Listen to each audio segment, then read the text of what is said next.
Okay, இப்போ வந்து நம்ம வைரஸஸ் டாபிக் பார்க்கறதுக்கு முன்னாடி ஒரு ஒன் வேர்ட் கொடுத்துருக்காங்க. என்னென்னு பார்க்கலாம். The movement of cytoplasm is called as cytoplasmic streaming or cyclosis. அப்போது சைட்டோபிளாசம் உடைய மூவ்மெண்ட்டை நம்ம என்ன சொல்கிறோம்னா சைட்டோபிளாஸ்மிக் ஸ்ட்ரீமிங், அப்படி இல்லைன்னா சைக்ளோசிஸ் அப்படின்னு சொல்கிறோம். அண்ட் தென் வைரஸஸ் பற்றி கொடுத்துருக்காங்க. வைரஸ் அப்படின்னு சொன்னோன்னே நம்மளுக்கு ஞாபகம் வருது கொரோனா வைரஸ். பட் அது இல்லாமல் நம்மளை சுற்றி நிறைய வைரஸ் காசிங் டிசீஸ் இருக்குது. ஃபார் எக்ஸாம்பிள் என்னென்னா எபோலா, ஜிகா, ஹெய்ட்ஸ் அப்படின்றதுனது அக்வயர்ட் இம்யூனோ டிஃபிஷியன்சி சிண்ட்ரோம் அப்படின்னா குரூப் ஆஃப் டிசீஸை தான் நம்ம சிண்ட்ரோம் அப்படின்னு சொல்லுவோம். இது எது மூலியமாக காஸ் ஆகுது அப்படின்னா ஹெச்ஐவி வைரஸ் மூலியமாக காஸ் ஆகுது. ஹெச்ஐவி அப்படின்னா human immuno deficiency virus. Okay, and then வந்து பார்த்திங்கன்னா SARS severe acute respiratory syndrome, H1N1 அப்படின்றது ஸ்வைன் ஃப்ளூவை தான் நம்ம H1N1 அப்படின்னு சொல்லுவோம். இது வந்து அந்த பிக் மூலியமாக காஸ் ஆகிற ஒரு வைரஸ். ஸோ இந்த வைரஸஸ் மூலியமாக ஒரு சீரியஸான ஒரு ப்ராப்ளம் வந்து க்ரியேட் ஆகுங்க நம்ம என்விரான்மெண்ட்டில். அது பேர் தான் நம்ம பயாலஜிக்கல் பசில்ஸ் அப்படின்னு சொல்கிறோம். இது வந்து நம்மளுடைய ஹியூமன் சொசைட்டிக்கு வந்து டிசீஸ் எல்லாம் காஸ் பண்ணும். அது பேர் தான் நம்ம வைரஸ் அப்படின்னு சொல்கிறோம். ஸோ நம்ம வைரஸஸ் பற்றி தான் இப்போ வந்து டிஸ்கஸ் பண்ண போகிறோம். ஸோ ஃபர்ஸ்ட் வந்து பார்த்திங்கன்னா இந்த வேர்டு இருக்குல்ல, அந்த வைரஸ் அப்படின்ற வேர்டுக்கான மீனிங்கே என்னென்னா பாய்சன். அதோடைய லாட்டின் வேர்டு. ஓகேவா? The word virus is derived from the Latin meaning virus. Virus are sub microscopic obligate intracellular parasite. Obligate அப்படின்னா என்னதுன்னா இப்போ அந்த வைரஸ் வந்து ஒரு லிவிங் ஆர்கானிசம்குள்ளே என்டர் ஆனாதான் அதால் வந்து ஃபங்க்ஷன் பண்ண முடியும். வெளியே இருக்கிற வரையும், அதாவது ஹியூமன் பாடி ஒரு லிவிங் செல்ஸோ இல்லை லிவிங் ஆர்கானிசம் விட்டு வெளியே இருக்கும் போது அதால் எந்த ஃபங்க்ஷனுமே பண்ண முடியாது. எப்போ அது அதாவது ஒரு லிவிங் ஆர்கானிசம்குள்ளே என்டர் ஆகுதோ அப்போ தான் அது வந்து பார்த்திங்கன்னா அதோடைய ஃபங்க்ஷனை ஸ்டார்ட் பண்ணி ஹியூமனுக்கோ இல்லை அனிமலுக்கோ அதோடைய டிசீஸை, ஈவன் பிளான்ஸுக்கு கூட டிசீஸை வந்து காஸ் பண்ணும். அது பேர் தான் வந்து ஆப்ளிகேட். இன்ட்ரா செல்லுலர்னா, இன்ட்ரா அப்படின்னா வித்தின் அப்படின்னு அர்த்தம். இன்ட்ரா அப்படின்னா வித்தின் த செல்லுக்குள்ள. பாராசைட் அப்படின்னா அது வந்து மற்ற ஆர்கானிசமை டிபெண்ட் பண்ணி வாழும். அந்த ஆர்கானிசமுக்கு ஹார்ம்ஃபுல்னஸை காஸ் பண்ணும். அந்த ஆர்கானிசமுக்கு தொல்லையாக இருக்கிறது பேர் தான் பாராசைட் அப்படின்னு சொல்லுவோம். அப்போ ஆப்ளிகேட் இன்ட்ராசெல்லுலர் பாராசைட். அதுக்கு வந்து ஒரு நியூக்ளிக் ஆசிட் கோர் இருக்குது, surrounded by a protein coat. அதாவது நியூக்ளிக் ஆசிட் அப்படின்னு சொல்கிறாங்களா, அது என்னதுன்னா டிஎன்ஏ ஆர் ஆர்என்ஏ, இது ரெண்டுத்துல எதனா ஒன்று இருக்கலாம். அது பேர் தான் நியூக்ளிக் ஆசிட் அப்படின்னு சொல்கிறோம். அந்த நியூக்ளிக் ஆசிட் கோர் வந்து எது மூலியமாக சரௌண்ட் ஆகிருக்கும்னா ப்ரோட்டீன் கோட் மூலியமாக சரௌண்ட் ஆகிருக்கும். Viruses in their native state contain only a single type of nucleic acid which may be either DNA or RNA. ஒரு வைரஸ்க்கு வந்து பார்த்திங்கன்னா எய்தர் அதோடைய நியூக்ளிக் ஆசிட்ல டிஎன்ஏவாக இருக்கலாம், இல்லைனா ஆர்என்ஏவாக இருக்கலாம். இது ரெண்டுத்தில் எனி ஒன் தான் வந்து ஒரு வைரஸ் கண்டெய்ன் ஆகிருக்கும். ரெண்டுமே வந்து ஒரு வைரஸில் இருக்காது. அப்போது வைரஸஸை பற்றி நம்ம ஸ்டடி பண்ணுறது தான் நம்ம வைராலஜி அப்படின்னு சொல்கிறோம். நெக்ஸ்ட் வந்து ஒரு அமெரிக்கன் சயின்டிஸ்ட் இருக்காங்க. அந்த அமெரிக்கன் சயின்டிஸ்ட் வந்து டொபாக்கோ இருக்குல்ல, அது டொபாக்கோ பிளான்ட்ல இருக்கிற டொபாக்கோ பிளான்ட், அதாவது அந்த டொபாக்கோ ஜூஸ்ல இருந்து ஒரு வைரஸை வந்து கண்டுபிடிச்சி எடுக்கிறாரு. எந்த ஃபார்ம்லனா கிறிஸ்டல் ஃபார்ம்ல. அப்படின்னா ஒரு டிசீஸ் காஸ் பண்ணாமல் இருக்கும்ல, கிறிஸ்டல்னால் கல் மாதிரி இருக்கும்ல, அந்த ஃபார்மில் அந்த வைரஸஸ் வந்து பிரித்து எடுக்கிறாரு. எந்த இயர் அப்படின்னா 1935 வந்து அந்த வைரஸை எடுக்கிறாரு அமெரிக்கன் சயின்டிஸ்ட். 1935 டொபாக்கோ ஜூஸ்லேருந்து ஒரு கிறிஸ்டலைஸ் வைரஸ் வந்து எடுக்கிறாங்க. அவர் யார் அப்படின்னா WM ஸ்டான்லி அப்படின்றவர் தான் அந்த கிறிஸ்டலைன் வைரஸை கண்டுபிடிக்கிறாரு 1935.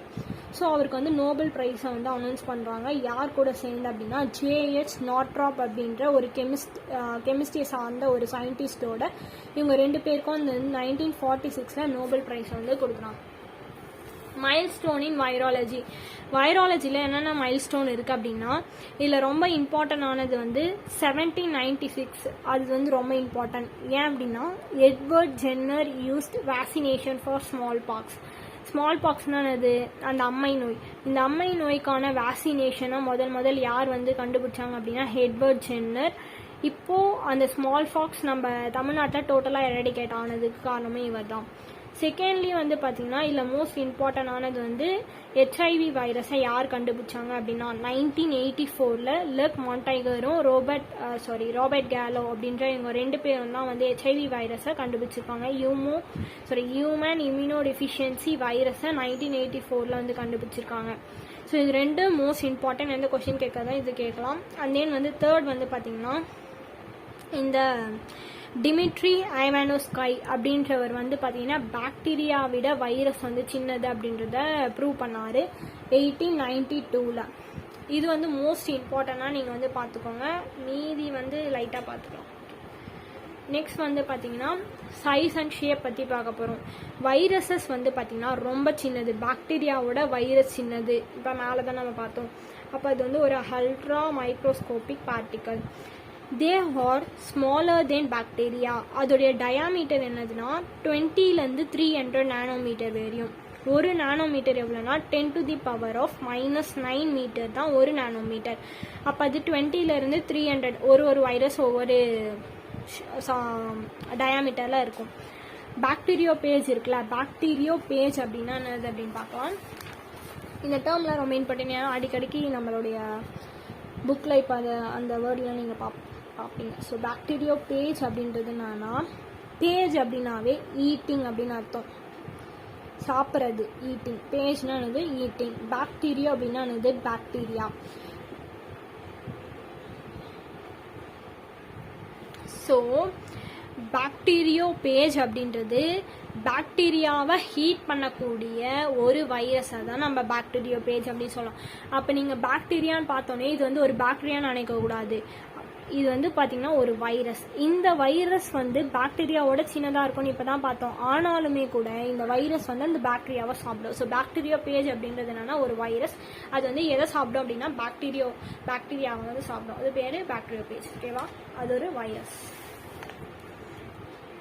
பாக்டீரியோ page measures about 10 to 100 nanometre வரையும் இருக்கும் அந்த bacteriophage. Tobacco mosaic virus, TMV அப்படின்னா இது டொபாக்கோ மொசாய்க் வைரஸ். அதோடைய டயாமீட்டரோடைய ரேஞ்ச் வந்து 300 into 20 நானோமீட்டர் அளவுக்கு அந்த டிஎம்பியோடைய சைஸ் வந்து இருக்கும். இப்போ நம்ம ஷேப் அண்ட் சிமெட்ரி பற்றி பார்க்கலாம். ஸோ ஃபர்ஸ்ட் வந்து கியூபாய்டல் சிமெட்ரி. கியூபாய்டல் சிமெட்ரிக்கு example adenovirus, herpes virus. இங்கே வந்து டயக்ராம் கொடுத்துருக்காங்களா, அடினோ வைரஸ் உடைய டயக்ராம். ஸோ அதை வந்து நம்ம பார்க்கலாம். இதில் வந்து பார்த்திங்கன்னா ஃபைபர் இருக்குது, இங்கே வந்து டிஎன்ஏ கொடுத்துருக்காங்க. நம்ம என்ன பார்த்தோம், டிஎன்ஏ இருக்கலாம் இல்லை ஆர்என்ஏ இருக்கலாம்னு பார்த்தோம். ஸோ அடினோ வைரஸில் இங்கே டிஎன்ஏ இருக்குது, அதை சுற்றி ஒரு ப்ரோட்டீன் கோட் இருக்குது. ஓகேவா? நெக்ஸ்ட் வந்து ஹெலிக்கல் சிமெட்ரியில் இன்ஃப்ளூயன்சா வைரஸும் டொபாக்கோ மொசாய்க் வைரஸும் இருக்குது. ஸோ அதுக்கான நியூக்ளிக் ஆசிட் வந்து பார்த்திங்கன்னா ஆர்என்ஏ. இதோடைய ப்ரோட்டீன் கோட் வந்து பார்த்திங்கன்னா கேப்சிட். இதோடைய ப்ரோட்டீன், அதாவது இதோடைய அவுட்டர் வால் வந்து ப்ரோட்டீனால் மேட் ஆகிருக்கு, இதோட அவுட்டர் வால் கேப்சிட் மூலமாக மேட் ஆகிருக்கு. ஸோ முக்கியமானது ஒன்று complex or atypical, that is a bacteriophage. நீங்கள் வந்து பார்த்தீங்கன்னா பாக்டீரியோ பேஜ் இப்போ நம்ம பார்த்தோம், அது வந்து ஒரு வைரஸ் சொல்லிட்டு, அந்த வைரஸில் உள்ளே வந்து டிஎன்ஏ இருக்கும், அப்புறம் ஹெட் இருக்குது. அதில் நெக்ஸ்ட் வந்து பார்த்திங்கன்னா இந்த basal plate, tail fibre. So இதை வச்சு ஒரு முக்கியமான ஒரு கொஷின் வந்து பின்னாடி வரும், அதை நம்ம டிஸ்கஸ் பண்ணலாம். ஸோ பாக்டீரியோ பேஜை நல்லா பார்த்து வச்சுக்கோங்க. ஸோ நெக்ஸ்ட் வந்து பார்த்திங்கன்னா கேரக்டரிஸ்டிக் ஃபீச்சர் ஆஃப் வைரஸோடைய கேரக்டரிஸ்டிக் ஃபீச்சர் என்னென்ன அப்படின்றத பார்க்கலாம். ஃபர்ஸ்ட் வந்து பார்த்திங்கன்னா லிவிங் கேரக்டர்ஸ் நான் சொன்னேன், வைரஸ் வந்து ஒரு லிவிங் ஆர்கானிசம்குள்ளே என்டர் ஆனதா அதோடைய ஃபங்க்ஷன் வந்து பண்ணணும் அப்படின்னு சொன்னேன். ஸோ அதை பற்றி நம்ம இப்போ பார்க்கலாம். ஓகேவா? அது முதல்ல வந்து பார்த்தீங்கன்னா presence of nucleic acid and protein. Nucleic acid இருக்கும், ப்ரோட்டீன் இருக்கும். கேபபிள் ஆஃப் மியூட்டேஷன் அப்படின்னா எதுனா, மியூட்டேஷன் அப்படின்னா சடன் எரிட்டபிள் சேஞ்ச். ஓகேவா? திடீர் ஒரு அந்த ஆர்கானிசமில் ஒரு மாற்றம் நடக்கும், அது பேர் தான் நம்ம மியூட்டேஷன் அப்படின்னு சொல்கிறோம். இது அந்த ஆர்கானிசம்க்கு யூஸ்ஃபுல்லான மியூட்டேஷனாகவும் இருக்கலாம், இல்லை ஹார்ம்ஃபுல்லான மியூட்டேஷனாகவும் இருக்கலாம். அண்ட் தென் வந்து பார்த்திங்கன்னா ability to multiply within the living செல்ஸ்குள்ளே மல்டிப்ளை பண்ணக்கூடிய ஒரு திறமை. And able to infect and cause disease in living beings. எப்போவுமே வைரஸு நம்ம மோஸ்ட்டாக நமக்கு டிசீஸை தான் காஸ் பண்ணோம். ஷோ இரிட்டாபிலிட்டினா நம்ம first part video second or third part வீடியோலேயே நம்ம பார்த்துருப்போம். இரிட்டபிலிட்டி அப்படின்னா என்னது, ரெஸ்பான்ஸ் பண்ணுறதை நம்ம என்ன சொல்லுவோம், இரிட்டபிலிட்டி அப்படின்னு சொல்லுவோம். ஹாஸ்ட் ஸ்பெசிஃபிக், இப்போ ஹியூமன், இப்போ வந்து ஒரு சில வைரஸ் எடுத்துக்கோங்களேன், பாக்டீரியோ பேஜ்னு எடுத்துக்கோ. பாக்டீரியோ பேஜ் வந்து நம்மளுக்கு அந்த அளவுக்கு அஃபெக்ட் பண்ணாது. ஆனால் பாக்டீரியோ பேஜ் அப்படின்ற வைரஸ் வந்து பார்த்திங்கன்னா பாக்டீரியாவை வந்து போய் தாக்கும். நம்மளை வந்து தாக்குமா அப்படின்னா இல்லை. நெக்ஸ்ட் வந்து பார்த்திங்கன்னா நான் லிவிங் கேரக்டர்ஸ் கொடுத்துருக்காங்க. இதெல்லாம் பார்த்தோம். கேன் பி கிறிஸ்டலைஸ்ட் அப்படின்னா எதுனா ஒரு கல் மாதிரியான ஸ்ட்ரக்சர் இருக்கும். ஆப்சன்ஸ் ஆஃப் மெட்டபாலிசம், எங்கே ஒரு மண்ணுலேயோ இல்லை வேற எங்கேயாவது இருக்கும் அப்படின்னா, ஒரு லிவிங் ஆர்கானிசம் இல்லாமல் இருக்குது அப்படின்னா அதுக்கு வந்து பார்த்திங்கன்னா மெட்டபாலிசம் நடக்காது. இன்ஆக்டிவ் அவுட் சைட் ஆஸ்ட்னா எதுனா அது போயிட்டு யாரையோ டார்ச்சர் பண்ணோம்ல, அவங்க தான் ஆஸ்ட்டு. அப்போ அது இல்லாமல் அது வந்து ஆஸ்ட்டை விட்டு வெளியே இருக்கும் போது அது இன்ஆக்டிவாக இருக்கும். அதே மாதிரி to not show functional autonomy, வெளியே இருக்கும் போது எந்த ஃபங்க்ஷனும் இருக்காது, எந்த மெட்டபாலிசமும் நடக்காது. அது ஒரு கல் மாதிரி தான் இருக்கும், ஒரு நான் லிவிங் ஆப்ஜெக்ட் மாதிரி தான் இருக்கும். Energy producing enzyme system is absent. எங்கே நான் லிவிங்கில் எனர்ஜி ப்ரொடியூசிங் என்சைம் வந்து ஆப்சண்ட்டாக இருக்கும். ஓகேவா? ஸோ அடுத்து நம்ம கிளாசிஃபிகேஷன் ஆஃப் வைரஸஸ் பற்றி பார்க்கலாம்.